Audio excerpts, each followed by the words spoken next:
Right, good evening, everybody. Welcome to this evening talk, Photographing the Coast. We're talking about this evening. I'm Nigel Hicks, a professional photographer based in southwest England.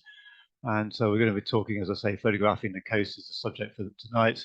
Really techniques and some tips and a little bit of my experience, hopefully, about photographing along the coastline. Most of the images I'm going to show you tonight are taken in the southwest of England, especially Cornwall, but there are a few photos from other places as well, just to try and sort of mix it up a little bit and hopefully make the most of some of the sort of techniques that we're going to show you. I'm hoping you're really going to enjoy this. So I'm actually going to start with this. Just take a look at this very first picture. It's a very simple shot. It's in a place that's not necessarily particularly pretty. It's Charmouth on the Dorset coast. The cliffs are really not very attractive at all, or photogenic. So rather than sort of really concentrate on the cliffs, we actually concentrate on the pattern. So basically, some diagonals, creating triangles and diagonals here, all meeting together more or less in this area in the middle, and then set off against this lone person here. I always find this picture quite effective, and it's a nice bit of evening sunlight as well. The one thing I don't particularly like are these people over here. They're slightly distracting, especially the person in white. Perhaps I should get rid of them in Photoshop. But apart from that, the overall composition I always really like about this shot. The other thing also from the professional photographer's point of view is it actually screams out to be used for a double page spread. And the fact that it has lots of space would appeal to an editor because they love to ruin pictures by putting loads of text over the pictures. So they need space, especially for a story opening picture, which you might very often get with a double page spread as well. So I can see lots of opportunities potentially for using this picture in various. It could be used in various ways in magazines. Anyway, so let's move on into the main part of the story. And really, obviously, coastal photography consists of quite a wide variety of ideas. The first idea, which perhaps most of us will be engaged in doing a lot of the time, simply because of the time of day and the places we might go at certain times of the day, would be these big, wide views taken in nice, calm, sunny weather in the middle of the day. So the light is very bright. It's not unpleasant, but it gives a really nice sort of record shot of the scene. It's also the kind of photography that you would see very much for tourism brochures and travel photography, travel writing in magazines and so on. But in terms of the actual quality of the light and so on, it's not that exciting, and it gives you, I say, nice sort of overview, a record of a place, but it's not very, very moody or atmospheric. And if you're simply in this photography to create art and to create beautiful pictures of the places you go to, then it may not be quite so the sort of thing you might want to concentrate on. However, if you're someone like me involved in travel and tourism photography, it's very much the sort of thing you may end up having to do quite often in order to satisfy your editors and so on for the kind of travel and tourism photography they want to promote and publish. And of course, this applies to big famous views like this one, looking across Treen towards Logan Rock in the far west of Cornwall. And it applies just as much to these as it does to lesser known places like this one. This is called Cot Valley, which is near St Just, also in the far west of Cornwall. Not many people know about this place, thankfully, so it doesn't get very busy. This was one of my big teenage hangouts when I was a teenager, you might say. I was spending quite a lot of time down in this cove. And again, photographed on a very calm summer's day, and it's nice light in the sense of it's sort of the middle of the afternoon. The sun is quite high, it looks very summery. You do have sort of extraneous people knocking around in various forms with all sorts of lurid colours, which, as in terms of landscape photography, rather spoils the landscape photography a bit. But nevertheless, it's a good travel and tourism shot that you might like to record. And of course, you come on to scenes like this. It's a fantastic view, absolutely beautiful. Looking along Whitsand Bay near Plymouth, it's a great view, as I say, and it's an interesting sort of shot in many ways. But again, just a view of a big, empty, open beach, so it's a little bit boring. Photographically speaking, it's a little bit boring. And something that you might want to do for travel and tourism photography if you were shooting professionally. But in terms of art, in terms of creativity, it's not really that fantastic. It's just a good sort of ordinary record shot of the scene. What you might want to be more interested in doing is to be a little bit more creative. If you're photographing a great big beach, I often say if you're photographing a big empty beach, just don't photograph the beach, certainly not the whole beach. You just photograph something that's a lot more atmospheric, a lot more moody. This, for example, taken in really evening light, so the marram grass on the dunes comes up really beautifully golden, has a sort of a nice foreground element, and this leads into just showing just a part of the beach, not really the whole expanse, because if you show the whole expanse of a big beach, it really is just, well, like that previous picture, just a big empty space. So you want to be a little bit more selective about how much of a big empty beach you want to show. The pole dark fans, this is Holywell Bay near Newquay, where a lot of pole dark scenes were shot. So this is really quite a famous view now as a result of TV over the last couple of years. But it's a beautiful spot. It really is, and especially if you go there in winter, as this is shot, almost nobody there. So that's one of the beautiful attractions of being in this part of the world out of season. But a lot of the time, in terms of what I've shown you so far, is photographing sort of things that you might do for travel and tourism photography. A lot of the time, if you're trying to be more artistic, you might end up with this kind of thing of showing the waves really rolling in, blurred water, blurred motion in order to really emphasize the sense of movement, taken at sunset when the light is nice and low. And actually, in this instance, looking straight, more or less straight into the sun, although with the sun itself hidden by this rock here. Compositionally, this picture is far from perfect, but there was a lot of compromises I had to make to get this shot. But it really nevertheless captures the mood and the atmosphere of the Cornish coast at sunset, I should say, with the waves really pouring around the rocks. Obviously, this kind of shot, you don't really know what you're going to get a lot of the time because you're really waiting for the waves to come in, and you take a lot of shots with the waves in different positions, and you decide afterwards which is the sort of shot you like most. And this is, for me, this is one of the nicer shots.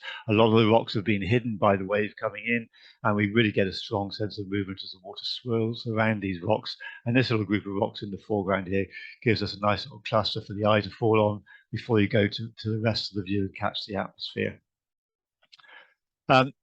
Just a word on safety that this shot reminds me. Again, this is taken at Cock Valley, the same place I showed you just now. And this was taken just 2 weeks ago, actually, in quite strong northwesterly winds. So the wind blowing straight in here and had a rising tide. So the waves were coming in with quite a lot of energy. And as happens a lot, especially in Cornwall, you get occasional surge. And I was on these rocks right by the edge of the water, and there was a couple of occasions where I had to grab the tripod and more or less run for it, which run as best you can when you're skipping from boulder to boulder. And it was sort of waves that coming in with super strong energy, a sort of waves that had I not moved would not simply have got my feet wet, but would quite possibly would have knocked me over. So you really do have to take a lot of care. If you've been in West Cornwall, the waves really do come in with a lot more energy than they do further east, up to the south coast of Britain or anywhere else. But so if you're in West Cornwall, especially in winter, you've got to take a lot of care with the rising tide and the strength of the waves coming in. But anyway, that's that safety issue covered. The other thing to note about these kinds of coastal landscape photography is, of course, that you have a very definite horizon. And so you really have to pay attention to that horizon. Your horizon really must be level. Obviously, if you're doing something like action sport, where the sport is really right in your face in the foreground and the horizon is just something in the background, just a little bit there, then you can get away with it being sloping. But if you're sloping a little bit anyway, but if you're really shooting landscape photography, where the landscape is the feature, then your marine coastal horizon really absolutely has to be dead level. And I see so many otherwise quite acceptable images completely ruined by horizon sloping. You see this even in published images. It's quite remarkable. So always pay attention to this. If you do find that you can't get the horizon perfectly level while you're shooting, then that's what you use Photoshop for afterwards, is to whatever image editing software you're using is to correct that slope afterwards. The surface of water never slopes unless you're looking at a waterfall, of course. It never slopes, it's always level. That's one sort of indefined, unbreakable law of nature, that the water surface is always level. The other thing to think about with this kind of image where we got water which is relatively dark against a sky that is really very bright, especially for shooting into the light, is you've got a great big contrast range between the bright sky and the darker water and the darker rocks, especially the rocks. And although the human eye can see that contrast range without any problem at all, the digital sensor on a camera struggles, really struggles. So what you would end up with quite often is a very bright sky and rocks that are reasonably well exposed, or a sky that is correctly exposed and very dark rocks. So you need to do something which will decrease that contrast range to something that the digital sensor can handle. And you do that using things I've talked about an awful lot, which is neutral density graduated filters, ND filters. Anybody who's been along on any of my landscape photography courses will have heard me banging away about these endlessly. And I'm sure quite a few of you are now using these as a result. As you can see, they consist of a rectangular filter with half of the filter dark and the other half clear. It's basically two types. There's the hard ND grad, or ND grad is what they usually abbreviate it to. Hard ND grad, which is a sharp transition from the dark to the clear, or a soft ND grad, where the transition is more diffuse, you might say. And these are attached to the front of the lens. The first thing you need is a ring which has a screw thread on it, which is the same thread size as the front of your lens. These will work with either an SLR or with a mirrorless camera. It's not going to work with a compact camera, unfortunately, but if you're using a mirrorless or an SLR, this is quite a standard piece of kit, a ring with a screw thread to fit on your lens, and then a holder that slides on over the ring, and then the filter slips into the holder. And you can slide the filter up and down so that this this transition between dark and light matches up with your horizon, so that you can darken the bright part of the picture, which with coastal photography is nearly always the sky, and the lower parts will actually help to lift the darker parts of the picture, which will be the rocks and the water below. So these are really a standard piece of kit for all forms of landscape photography, really, but really especially come into their own in coastal photography. So let's move on and look at some pictures taken with an ND grad. This is one taken in the Philippines.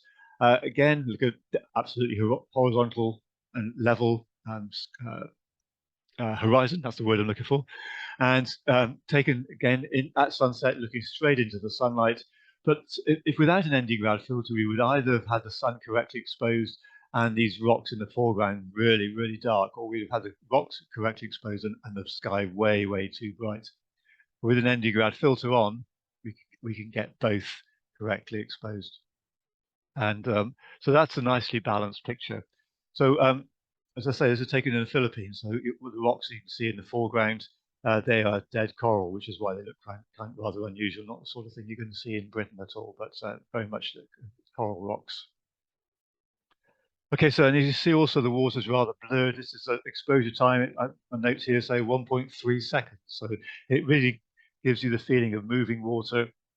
This is the kind of thing I will do most of the time if I'm shooting, either to please myself or to go into an editor who I know likes this kind of thing. Then I will usually blur the movement, because it really puts over the sense of movement and energy and dynamism, rather than a picture where the movement of the water is frozen and it can end up looking a little bit static sometimes.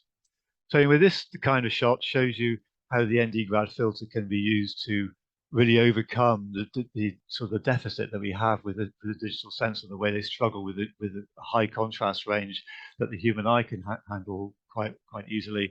And this reduces, using the ND grad filter, reduces the contrast range to something that the camera can handle. We move on. What we come to now is something a little bit different. Again, this is the Giant's Causeway on the coast of Northern Ireland, and again shot at sunset, so looking straight into the light. And the contrast range was really quite huge, despite the large amount of cloud, because the rocks were very dark. And so these dark rocks, they're volcanic, so that's why they're very dark. They're nearly not exactly black, but they're getting close to it. They will fool the light cameras like me into overexposing the picture a little bit relative to what their color should be, to actually make them a neutral gray if it possibly can, with the result that the sky will be massively overblowing, really way too bright.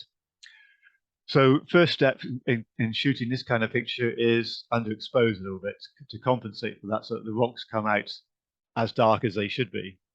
And then you put a neutral density graduated filter on the top so that you darken the sky. And then on this particular occasion, because the sky was so bright in the gaps between the clouds, and then also had to do a bit of work post photography processing in the computer to actually darken the sky a little bit more. And we've ended up with a picture where the clouds are actually a lot more, or the cloud patterns and the colors are a lot more visible than they were to the eye, in fact. So I've not put in anything that wasn't there in the scene at the time when I was there, but I've just made it more visible by making it darker.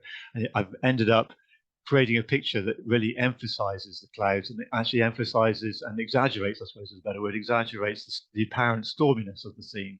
It was a little bit, not exactly a wild evening, but it was a little bit rugged, with quite a few waves coming. The waves are not huge, as you can see, but they're coming in with quite a bit of energy, and there was quite a bit of wind coming in off the sea, and you can see the clouds are quite ragged, I suppose, as they're being blown along by the wind. So you say in the evening, sun is sort of here somewhere, so it's just before sunset and looking straight into the light, trying to control that light, decrease the contrast range, and really emphasize and exaggerate the raggedness of the clouds and the colors being created by the setting sun. Okay, so, and then what you can do if you're shooting here in the evening, looking into the setting sun, the next thing you can do as an alternative is to wait till morning and shoot what is more or less, excuse me, the same view in the morning with the sun behind you. So you end up with a very different kind of shot. Obviously, both shots are taken with a fairly slow shutter speed. The previous one was 0.6 per second, and this one is a bit faster at 0.8 of a second. But I've used a narrower lens aperture with this one. There's a good bit more light here, obviously, than overall. There's a good bit more light than in the previous shot, but not looking into a bright light, looking into softer light with the sun behind me. The sky is much less interesting. The sea is kind of okay. I made the sea more dynamic and energetic by timing my exposure with this big splash here, which is quite effective, I think, in giving you a sense of energy and dynamism of the waves. But the sky sort of is not a particularly exciting sky. I think probably photographed not with an ND grad filter because the contrast range was fairly small here with the sun almost directly behind me. Actually coming in over my right shoulder, judging by the shadows on the rocks here. So a little bit off to one side, not directly behind me, but coming in from the right there. Anyways, so moving on, coming back to Cornwall, really, and I'm going to show you a sequence of pictures now which show you the effect of changing the shutter speed.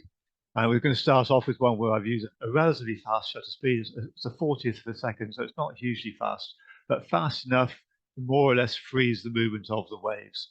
And you can see so the waves are static, but the picture still has a lot of energy and movement in it. And that's because this was photographed on a fairly windy day in winter, so the waves are coming in off the Atlantic with quite a bit of energy. So this is not a flat, calm summer's day. It's still quite an active, energetic winter's day, even though it's very, very sunny. It's photographed probably less than an hour before sunset. You can see that where the light is falling on the buildings, that the sun is off to the left of the view coming in from the left, and it's getting to be quite low, getting in towards evening sunlight. And let's say the waves are static with a fast shutter speed, but because the waves are quite large, it still has quite a lot of energy and movement. And this is the sort of thing that I might put into quite a few or some magazines. I was reminded of the need to actually shoot static images where the waves are static, as well as moving by a conversation I had with the editor at Dorset magazine a few weeks ago, where I was trying to persuade him to use a particular picture of Portland Bill, where I had the waves really blurred, very, very blurred, moving taken at dusk. And he gave me a very vivid description of his view of blurred wave images. So I know now that some editors don't like images of blurred waves. Not to worry, because my next shot does show that blurring of the waves. And this one, the last shot was a 40th of a second. This one is 0.6 of a second. taken a little bit later than the previous shot, maybe about 15 minutes later. So the sun is a little bit lower, the light level's a little bit lower.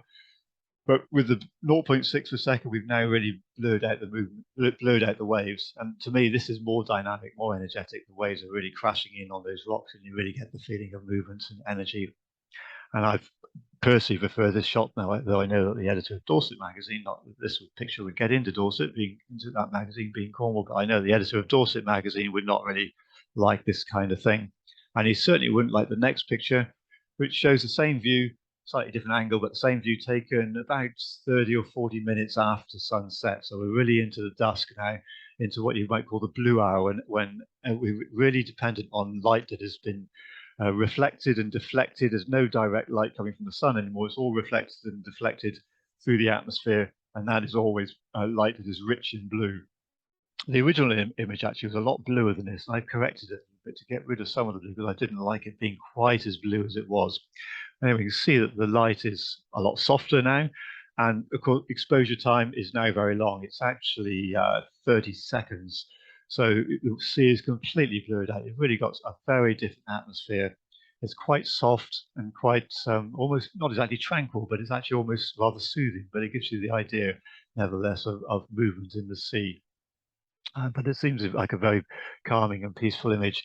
Again, in these three images, no ND grad filter because, of course, we've got this great big cliff coming up here, and it'd be very hard to run a line through here, which also would darken the top half of this building and the cliffs here. I wouldn't really want to do that. So the sky here is quite light, a little bit lighter than perhaps I would like, but the contrast range between the sky, the water and the sky here is not that great because I'm actually looking away from the sunset, from where the sun was setting, which is well off to the left. And so the sky is a much softer lighting and the contrast range is much less. So here we go. Obviously, in this series of pictures, we've got a few man-made structures. The next few shots really sort of focus in on those man-made structures as part of your coastal photography. And here we have the pier at Paynton in Torbay, taken at dusk. And here again, we're looking eastwards, away from what would have been the sunset. This is at dusk. It's about 20 minutes after sunset. And here I was a little bit disappointed because we got no color in. It's got a nice little cloud pattern up here, but there's really no pink color in it. I mean, obviously, usually at sunset and dusk, if you're going to get any color at all, it will be over towards the west. But sometimes, if you get or quite often, I suppose, if you've got a really good, strong sunset, good, strong dusk, and then you get color in the clouds and in the sky over towards the east, perhaps the north as well. And that will put a nice coloration in the sky. But unfortunately, on this evening, not the case. It just stayed very flat and very calm.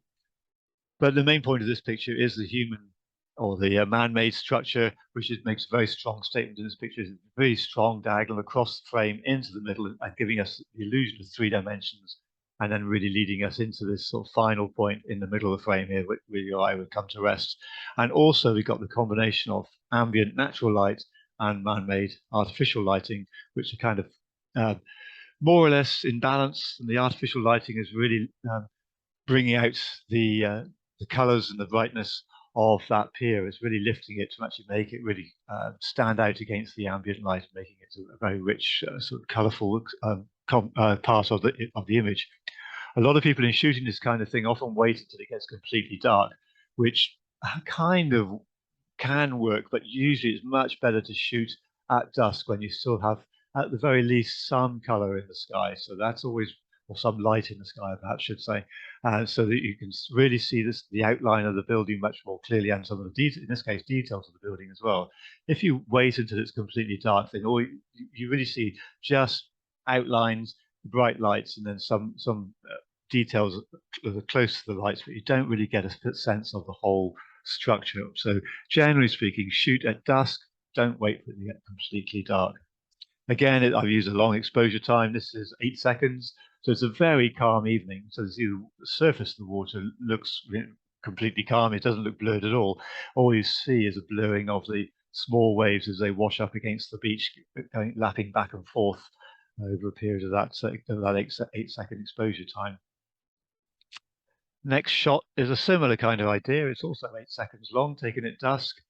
This one in the Maldives. No man-made lighting this time. It's purely ambient light. And once again, we are facing east, away from the setting, away from where the sun would have set. So again, we don't really have much color in the sky. I think, if I remember rightly, there was a certain amount of color in the sky over to the west, but it didn't, unfortunately, penetrate over to the eastern side, which is, nevertheless, it's okay. This is really emphasizes the blue hour that you get at dusk. In Britain, that blue hour is going to be at least 30 minutes after sunset. Here in the tropics, it's only about 10 or 15 minutes after sunset. It all happens much more quickly. And over here in the left, we've got the moon rising, so that's why I know I'm facing eastwards. And in terms of the composition, then obviously it's really all about this jetty pointing out into the middle of the picture, again giving us the illusion of 3 dimensions and coming to a nice full stop at the pavilion at the end of the jetty.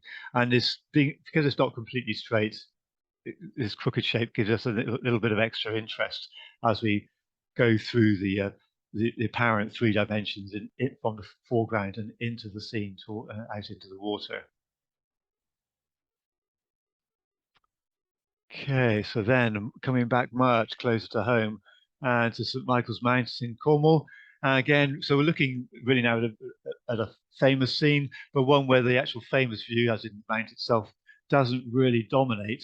In some ways, it might compete. The well, one of the main points of attention is the causeway in the foreground. It's to some extent the mount and the causeway compete for attention, which perhaps is not so great, but it's that they also tend to link up together. The causeway pointing out towards the mount when we're looking straight into the light, this time in towards where it's taken in winter when the sun is setting quite well to the southwest, and so we're looking more or less into the light of the setting sun, taken at dusk, so some little time after the sun itself is set.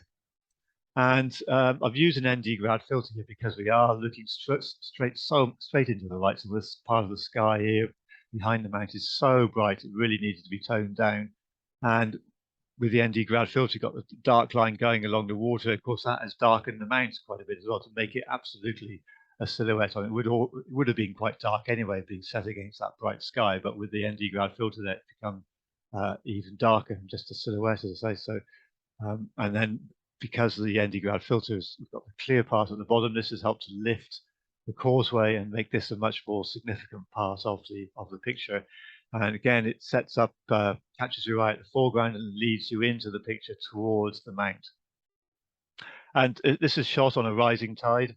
I'm standing right on the water's edge. You can see over here, the causeway starts to get a bit blurred. That's where the water is starting to lap over the edge of the causeway, where the rocks here are above the water, but then sort of this causeway slowly disappears as it gets further and further below the water. But nevertheless, you can see it pointing out towards St Michael's Mount, so leading the eye towards that feature on the horizon. This is a sort of shot again where as the tide comes up, you have to continually retreat. It's a slow, steady inflow of water, but I had to keep retreating until sort of eventually ran out of causeway to actually photograph. Okay, then finally on human structures, one where the human structure is fairly small in the scene. This is Trevose Head on the north coast of Cornwall, taken very late in the evening at dusk. And this I've shown you really as an example of how sometimes you really need to plan well and wait a long time for the right conditions. Because taking this shot, I knew that to get this view, I would have to sort of point northwards, and so not ideal for getting pink in the sky. But at dusk, obviously, the pink would be off to the left of the shot where the sun would be setting. But I really wanted to try and get some pink in this picture, and so I really waited until midsummer. This shot is taken, I think, in late June. So waiting until midsummer so that the sun is setting well towards the northwest, so maximizing my chances of getting a bit of pink in the sky up in the north. And that's what I've managed to achieve. It's a fairly sort of pastel, pale, sort of very subtle pastel color, but nevertheless it is quite pink. And the exposure time, this has taken about 40-45 minutes after sunset. The whole thing took a long time to develop. I also had to wait a long time for the light to come on in the lighthouse, or to be visible in the lighthouse anyway. And it took quite a while, say 35-40 minutes after sunset thereabouts. And the exposure time is 30 seconds. So again, the water is really completely blurred out in this way. And over here, you can see it looks very calm. And it was actually a pretty calm day. There was a little bit of an Atlantic swell going, but not much, but just enough to sort of make it look like there's a little bit of mist on the water, which is what you get when you have waves rolling across. The whole waves just become blurred, and you end up with what appears to be a bit of mist on the surface. It does also look as though the horizon's sloping, but actually it isn't. It's just that we've got a little bit more of a wave and apparent mist on the horizon there, but the horizon is level. I can assure you of that. Anyway, so the last few pictures I've shown you are shown mostly fairly wide views of the coast, so sort of places which, I say, a view that could be recognized as a particular place, particular location, and which really sort of tells you a sort of about a specific view. What I'm going to show you now is a few shots that come in rather more closely, which are very generic. They don't really tell you anything about where they are. They could be almost anywhere, and the actual location really isn't important. So here we have again a shot taken at sunset with the sun still above the horizon. This time it's off to the right. I'm looking southwards. The setting sun is off to the right, and you can see that this rock here is quite well lit up. There's sunlight bouncing off this rock, and there are shadows on some of the cut edges. This rock here in the foreground is actually a little bit blue, and I think in shadow. I think the sun was going behind a little bit of a headland that was off to the right. So this rock up here was still in sunlight, but here we were already in shadow. But this image is really a nice sort of triangle of a threesome of rocks. So this one in the foreground takes your attention, it leads the eye into the scene, and then the nice arrow pointing towards the rock in the sort of in the middle distance. This rock here is perhaps a little bit smaller than I would like. I would like it to be a little bit bigger, to dominate a little bit more, but nevertheless your attention is sent towards that rock quite nicely, and then you come back by this rock to here. So hopefully your attention goes around here. The exposure time is quite long. It's actually 25 seconds, so I've really blurred out the water quite a lot. Now you think, well, how do you get 25-second exposure when the sun is still above the horizon? That's quite difficult to get such a long exposure time. But it's because it's been achieved using an ND filter as well as an ND grad. So I've got an ND grad filter to darken the sky at the top because of the big contrast range between the bright sky and the darker water. But I've also got a neutral density filter which darkens everything across the lens, across the view, so really reducing the amount of light that's entering the camera for the whole scene, and so is giving me a much longer exposure. So two filters on the camera for this shot, an ND grad and a complete neutral density filter, reducing light to the whole scene. So then we've got this nice sort of general view, possibly a little bit distant there, but then if you want to, you can home in and get a rather more detailed shot. And here you can clearly see that this rock is still sunlit with quite a strong low angle with the sun, with the shadows on these edges in the rock, and really lit up quite strongly. No need for an ND grad filter on this picture because of course there's no horizon, so there's no sky, so there's no need to darken any bright part of the image. But nevertheless, actually I think on this shot I didn't use an ND filter either. The exposure time is 4 seconds, so I suspect that I was able to shoot with just without any filters on the camera at all for this shot. Had the ISO as low as it would go, and the lens aperture almost as narrow as it would go, and I've ended up with this, I think, a nicely exposed detail of just this stunning rock. Yeah, taken obviously the previous shot, of course, taken with a wide angle lens. This one taken with a telephoto to home in on this rock. Looking at something rather different now. Wide angle shot again, taken in what you might call the blue hour, except that this was taken at about 1 in the morning. So you could hardly call it the blue hour because you wouldn't really think of it as being dusk. It should actually be the middle of the night, except that it was taken in the far north of England, in Northumberland, actually on Holy Island, and it was taken at the end of June or beginning of July. But that time anyway, when me being a southerner was not really expecting it to not get completely dark, so it actually never got beyond dusk, and so there was still a lot of light. Even at 1 a.m. there was a lot of light still up in the northwestern sky, which by 2 a.m. was becoming the northeastern sky as dawn started to merge with the dusk. And so there was actually more and more light gathering up in the northern sky, stretching from the northwest around to the northeast. as dusk turned into dawn. And so we had this permanent blue hour through the night. So that rather surprised me, but actually gave me this opportunity to get this kind of shot. And this bright white light in the middle here is not the sun at all, of course. It's actually the moon heading towards the western horizon as it starts to set. In terms of composition, I always like this shot a lot. It's obviously at the bottom, it's a little bit cluttered with these rocks, but I'm going to forgive that because I just love these posts, really giving a really strong angle. Obviously, the foreground post really takes the viewer's attention and leads your eye through the scene to the moon's reflection, and these other three posts further out into the water. A long exposure time, of course, it's 30 seconds, so the water is blurred out. This is a very sheltered piece of water, so there's no waves really. It's just a sort of gentle lapping. So it's really just a very sort of milky, calm sort of appearance. The rocks under the water surface are still very visible, and it's a very soft and gentle sort of appearance on the water.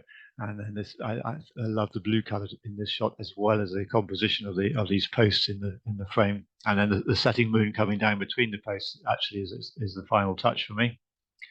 Now we're coming back to Cornwall yet again.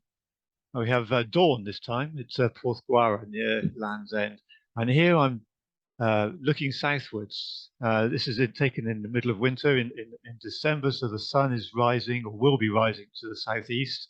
It's still at dawn, but you can tell from the light here that we're getting very close to sunrise, and also that it's a very bright, very clear sunrise. And the thing about clear days in winter is that they are really, really clear with very good visibility, which makes the sky at sunrise and dawn very, very bright. And so trying to point the camera into that light was really quite a challenge. Even with some ND grad filters, I really could not tone down the brightness of that sky enough to actually be able to stop it burning out and to be able to lift the rocks in the foreground. So instead, well, actually, I did photograph that view looking into the rising sun, but it really didn't work at all well. So instead, I photographed looking southwards, so that the sun is not in the picture, or the rising area where the sun will be rising is not in the picture, and the sky is less bright. So you see it's still pretty bright. Still had to use quite a strong ND grad filter, and despite the fact that then you've got a darkening line going across this part of the cliff, it's still come up pretty bright, which is an indication of how much light was coming from the eastern sky to lighten up this hill here, or cliff here, I should say. Compositionally, this bit in the bottom is a little bit disturbing, but I couldn't actually move myself any further forward. So we just have these foreground rocks to actually take your attention, and then lead your eye into the scene to the main cliff in the background. Again, a long exposure time of 13 seconds, and it was very calm, very peaceful morning, rather like the evening at Holy Island. I showed you the water is blurred, but it's not moving that much. There's not a great deal of movement there. It's just nicely blurred. So it hides quite a few of the rocks below the surface, so that it simplifies the view, and it mutes many of those that are just below the surface. And so again, they're simplified. So we really just have this little trio of rocks that are just poking above the surface, which then pointing towards the cliff in the background. And now then, a fast shutter speed to blur the movement of fast moving water. As I've already said many times, I tend to use slow shutter speeds to blur moving water more often than not, but every now and then I do use a fast shutter speed to blur, to freeze fast moving water. People often ask me about this, why I don't do it more often. It's not always an easy thing to do, because you do need a very fast shutter speed. Those waves are always moving a lot faster than you think they are. And also, to really make it effective, to really show off all the water droplets flying through the air and capture these bits of water that are there in the air, you've really got to home in. It's no good using a wide angle lens.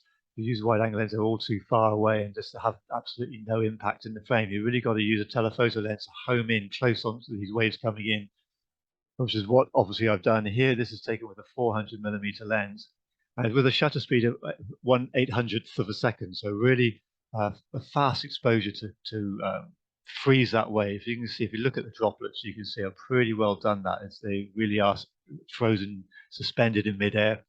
And also looking into the sunlight, the sun is still somewhere off the horizon. It's not really low, but it's so I can shoot without getting the sun interfering with the picture as such, but it is lighting up the top of the wave, and it's lighting up all these droplets of water. It's really causing some quite spectacular light on these droplets, so you can really visualize them and really see them. One perhaps downside is the fact that the face of the wave is in deep shadow, which is unavoidable. But the plus there is, of course, that you've got a dark background to really highlight all these all the spray that's flying through the air, and that's to me, that's kind of the power of this picture. I think it works really well because of that. But always, if you're going to do this kind of thing, use a telephoto lens, homing close to those waves, and use a really fast shutter speed to actually make sure you freeze that movement. Okay, now coming in with a few close details. Close details are always kind of fun. You've got to try and spot those patterns and use the light according to whatever you've got. And this kind of thing really captures that quite nicely. You've got some strong sunlight. Patterns in wet sand at low tide always fascinate me. I always think they're fantastic. And this is one of my favorites. We've also got a nice pattern in the rippled water in the pool here, caused by being quite a strong windy day.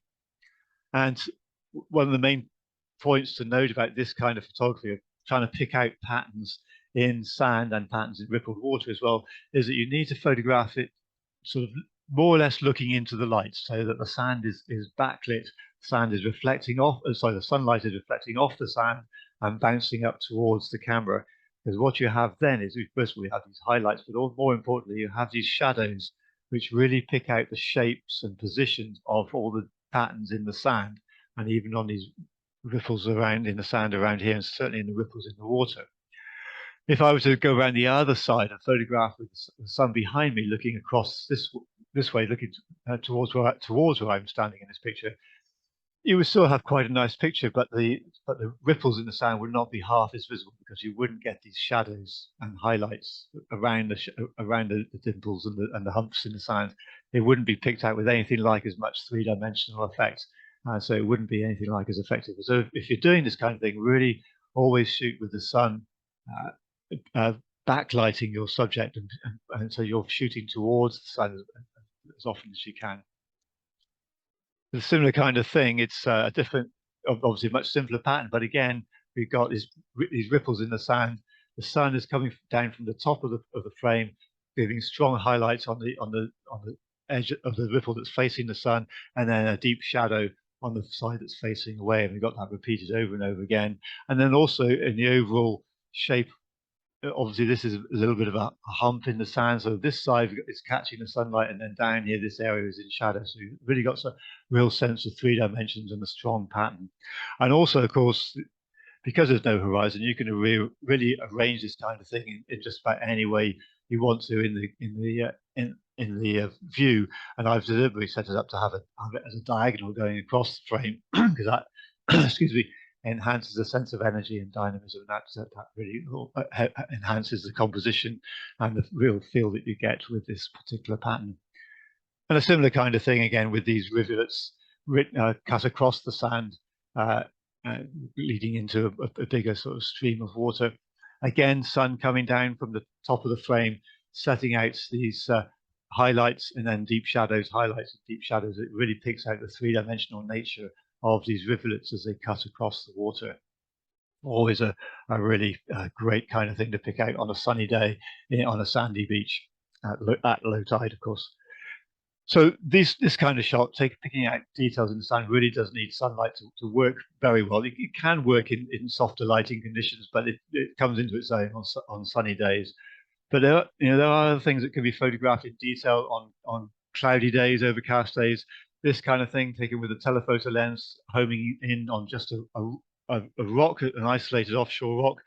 Isolated not because there aren't any other rocks, but because we've got the sea all around it. And I've deliberately blurred the movement of the water here. It's a 1.6-second exposure, and really blurring the movement of the water so that we just make just a really nice pattern and just really make it very ethereal and very soft and very gentle.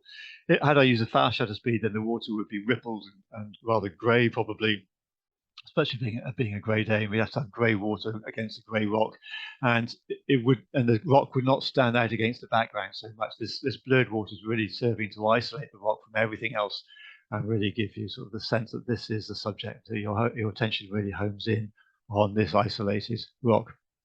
Well, as I say, that's taken with a telephoto lens. You don't always have to use a telephoto lens for this kind of thing. You can home in on things that are much smaller, much closer. So something taken right at my feet, just looking straight down onto the shore, just where the foam is coming in, the end of the waves, foam coming in around these rocks, and just ice, just sort of encircling this pebble. Obviously, smaller pebbles make it a little bit busy, but your main attention goes on to this big grey pebble in the middle, and it's encircled by white foam. There is a certain amount of movement there. The exposure time is 0.6 of a second, so you can see there is some movement in the foam around here, but there are also some static bubbles, so some of it is completely stationary. So it's a bit of a mixture. This shot taken on a cloudy day, so we've got nice, flat, even lighting, which means that we don't have hard shadows and deep and bright highlights, which for this kind of thing would not work quite so well. You would have just too big a contrast range in this kind of thing for it to work. Great for a grey, cloudy day, however. And then the final sequence of pictures, pick out or highlight how you can look at some stormy conditions or exaggerate conditions that may be taken to be quite stormy. So this is, excuse me, an example taken in Iceland, looking really straight into sort of sunlight, which was quite heavily diffused by high cloud, but which was nevertheless quite bright. So it's looking straight into it, using a strong ND grad filter on the top half of the picture to darken the sky and darken these rocks, and the whole thing becomes quite monochromatic. It is actually a color image, but it's completely monochromatic with a strong silhouette of these rocks here. And then this white foam set off against a black sand beach. I mean, I have tried to photograph on this beach in sunlight a few times, and it's a complete nightmare because the contrast range between the white surf and the black sand coming up underlying it is just so huge. So much better to photograph this view on a softer day when the sun has been diffused and just really shoot it in an almost monochromatic way, where you've got this bright white surf against the deep, dark black sand, volcanic sand, and then the rocks in silhouette. And it really gives you the sense of something that is very stormy and foreboding, although it wasn't actually a particularly stormy day.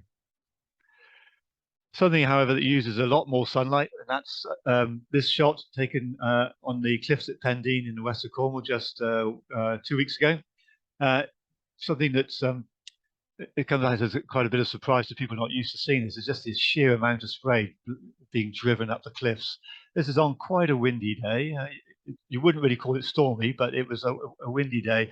But having all this spray being driven up the cliffs and backlit by the sun, which is almost, we're shooting almost directly into the sun here. So the sunlight is backlighting the spray, really emphasizing how these Atlantic rolls are coming in onto the cliffs and crashing into the cliffs, and the spray is then being blown up over the rocks and right over the tops of the cliffs.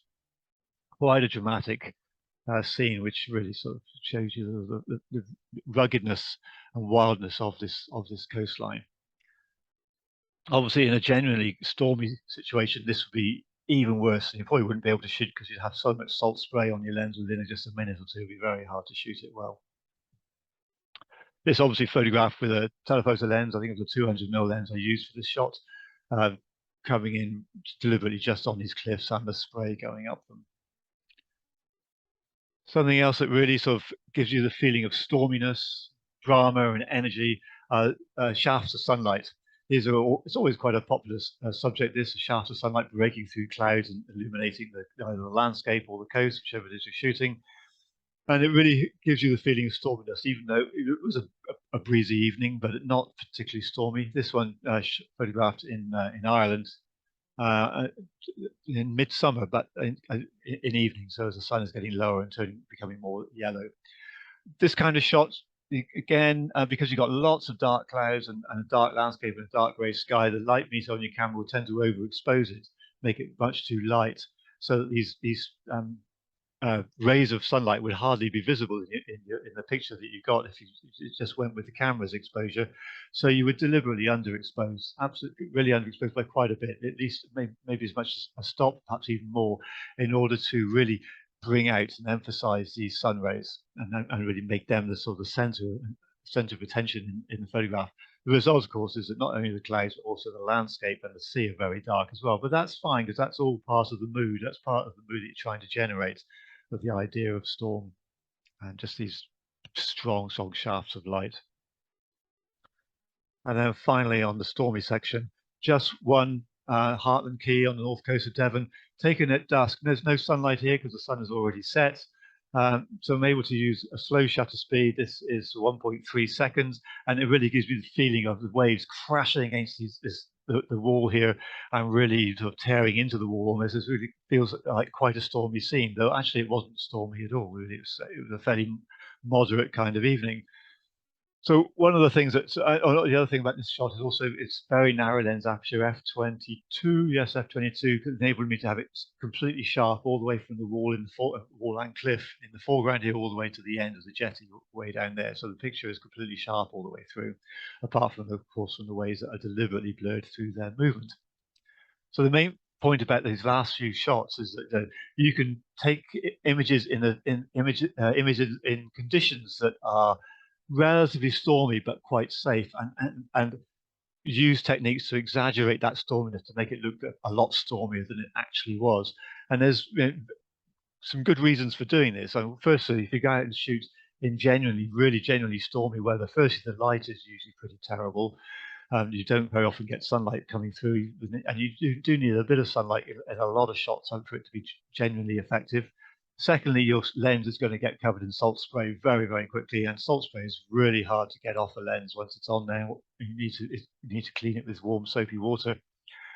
And thirdly, it's just darn dangerous, especially if you're out on a cliff, especially a Cornish cliff in the middle of a storm. It really is actually quite life-threatening. So I don't recommend you do it unless you absolutely have to. So best to sort of do it in slightly milder conditions and hype up the sort of the energy of the waves and the energy of the light if you possibly can. Anyway, final shot's going to be something much calmer, much more peaceful. I thought to say, and now relax. We'll just take one final little look at fog and just the effects of really calm, peaceful, foggy day. Excuse me, this photographed on the estuary of the River Exe near Exeter. And just a lot of people put their cameras away when the fog descends, and it really shouldn't, because it just can be magical, especially if you've got fog that is thin enough for a certain amount of sunlight to shine through to give you good light levels and to actually a little bit light up your main subject. But everything really is just reduced to beautiful, simple outlines, and all the background clutter is just lost. It's just gone. You just end up with these really beautiful, peaceful arrangements. This actually was taken with a very fast shutter speed for some reason, 500ths of a second. I'm not too sure why. I think it was just partly because it was very bright in this fog because of the sunlight that was diffused but coming through that fog. So anyway, that's it really for this presentation. Just the usual stuff at the end, a little bit to remind you of the books that are all available in bookshops and from the website. And then just a few notes. All the 2023 workshops are now on my website, including the courses I'll be doing in garden photography at RHS Rosemore in Torrington in North Devon. Excuse me. Just going to have a quick drink of water. Not surprisingly, but sadly, the price for my courses next year is going to have to go up. It's going up to £100 per place. But if you book and pay before the end of December, then you'll get it at this year's price. So if you're thinking of coming along next year and would like to save a little bit of money, just book before the end of the year. Another discounted thing is at Wild Southwest. It's over here in the bottom left corner. Its usual price is $14.99, but if you buy it from my website, you can get it for just £10 until Christmas Day. Just thought I'd throw that one out there as a special offer because I'm just feeling generous for the moment. And you'll still get that if you're mailing it to somewhere in the UK. It will still be free delivery as well. Photography tours for 2023 and 2024. I'm still running that one over about various other commitments and what sort of program we might try and put in place. If anybody has any thoughts on where they would like to go, then please just let me know. Similarly, talks for next year. I haven't actually scheduled any for next year as yet. So if you anybody has a wish list for talks they would like to hear, then just let me know, and I will actually see if I can incorporate them into a program for next year. Anyway, so that's it for the moment. I'm going to unshare my screen so that if you want to ask any questions, then please do. Obviously, turn your microphones on. If you want to be visible, then turn your camera on as well if you want to. Obviously, if you turn your camera on, then you will be visible in the recording that will go on YouTube later on. So that's your choice. But anyway, I shall stop sharing. And if you have any questions, then please just fire away. Okay.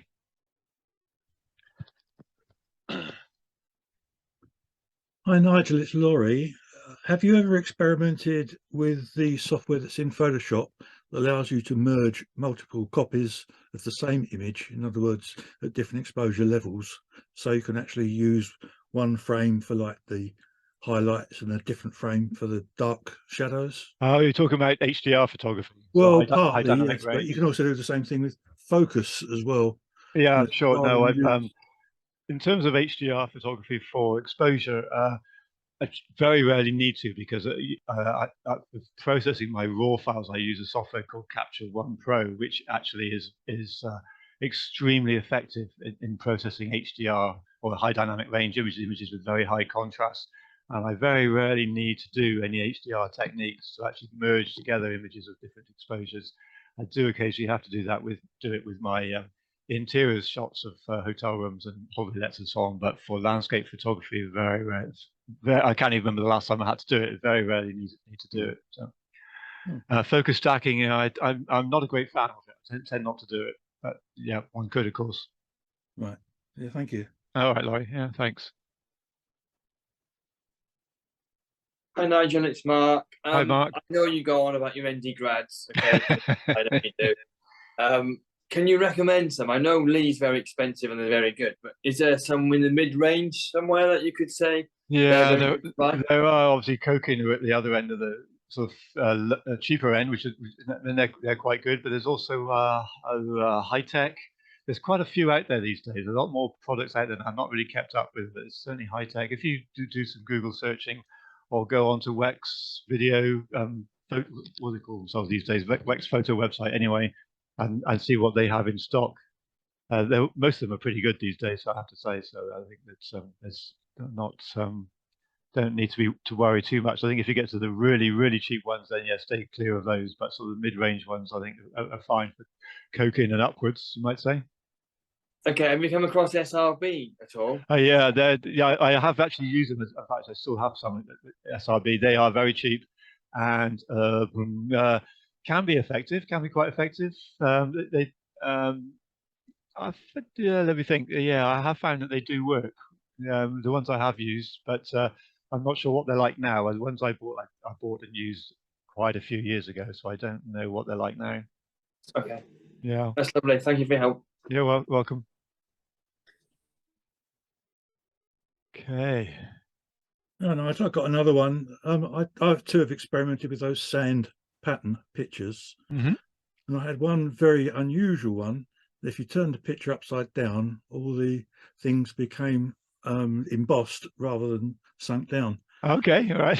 just to the change of the light direction and the way the human brain and eye react to that. It's a question of perception. Yeah. Yes, it's quite good fun to try out one or two of those sorts of things.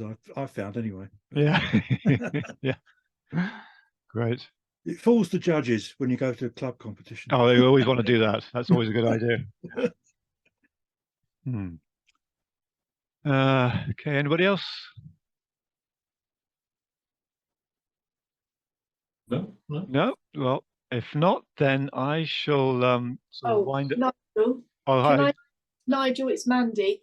Can I, again, thinking about ND grads, you've spoken about hard edge and the smooth edge transition. Yeah, hard and soft, yeah. Hard and soft, rather.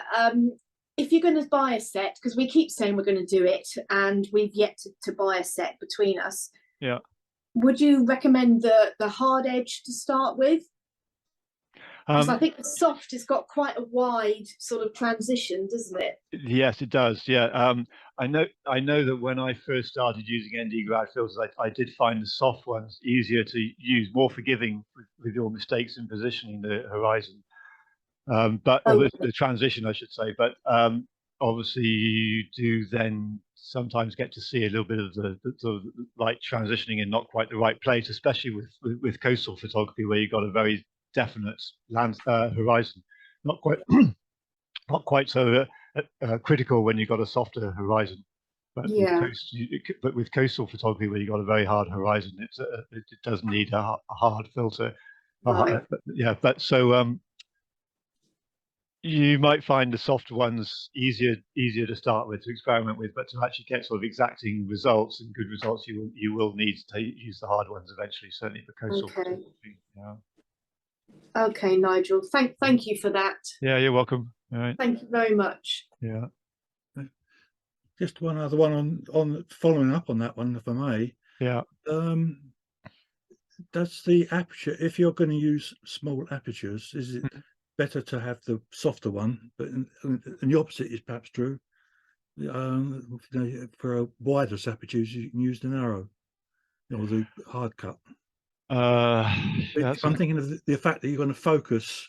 If you use a very small aperture, you're going to almost attempt to be focusing the hard grad, shall we say? If it's I know what you're saying. I mean, obviously, if you use a very narrow lens aperture, your depth of field can be so big, especially if you're using a wide-angle lens, that the horizon, the transition line on your filter can be can become almost quite visible. So in principle, you could well be right, but I'm guessing that once you get into the practice and get used to using them, then it shouldn't matter too much, as long as you've got your this transition line lined up with the horizon reasonably well. Yeah. I think with the filter as close to the lens as it is, then even a hard grad becomes a little bit blurred. So you got a little bit of a transition there that is not really noticeable in the eye. It looks like quite a hard transition when you look at the filter, but because the filter is so close to the lens that even when you use a really narrow lens aperture, there is actually a little bit of softness there. Right. Yeah, I've got no real experience of of doing that. I do have the filters, but I've never really used them in anger, so to speak. Yeah, sure. Yeah. Because often I've found I can use Lightroom to put an artificial horizon. Okay. You can use an artificial ND grad filter, sure, in Photoshop or Lightroom as well. So yeah, sure. Not something I usually do, but I prefer to do it in camera if I can. But yes. You can, more realistic in the camera. Yeah. It's also less work on the computer as well. Yes. And sometimes you need both. Sometimes you need the actual filter and you need to work on it on the computer as well. But... All right. So, okay. If there's no more questions, I'm going to wind up there and wish you all a very happy Christmas, great New Year, and hoping that 2023 proves to be a really good one for everybody. So, we'll talk to you in the new year. I will sort of put together a program of talks for next year shortly, and we'll see you either online or in person at a course or some other event next year. Thank you very much. Thank you, Nigel. Thank you, Nigel. Bye. Merry Christmas back, sir. All right. See you. Bye. Yeah, Bye. thank you. Bye. Bye.